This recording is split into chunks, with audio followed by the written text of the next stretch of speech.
అటుకులతో చక్కెర పొంగలని అవ్వకండి, అద్భుతంగా ఉంటుంది. పైగా 10 నిమిషాల్లో అయిపోతుంది. ఒక జల్లీలో ఒక కప్పు అటుకులు వేసుకొని నీట్‌గా కడిగేసుకొని పక్కన పెట్టుకోవాలి. ఒక కప్పు పెసరపప్పు తీసుకొని కడిగేసుకొని ఒక గిన్నెలో వేసుకొని 5, 6 నిమిషాలు ఇలా మెత్తగా ఉడికించుకోవాలి. ఉడికినాక సైడ్ పెట్టుకోండి. ఇంకో గిన్నెలో నెయ్యి వేసుకొని డ్రై ఫ్రూట్స్‌ని అయితే గోల్డెన్ కలర్ వచ్చిన వరకు వేపుకోవాలి. అలా వేగినాక పక్కన పెట్టుకోవాలి.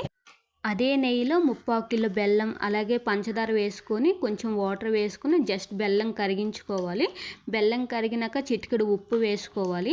ఆల్రెడీ మనం కడిగించుకున్న అటుకులు వేసుకొని అలాగే ఉడికించుకున్న పప్పుని వేసుకొని 3 నిమిషాల పాటు దగ్గరయ్యే వరకు సిమ్లో పెట్టుకోవాలి. కొంచెం యాలకుల పొడి అలాగే కొంచెం పచ్చ కొబ్బరి వేసినామంటే గుడిలో చేసినట్లు ఉంటుంది.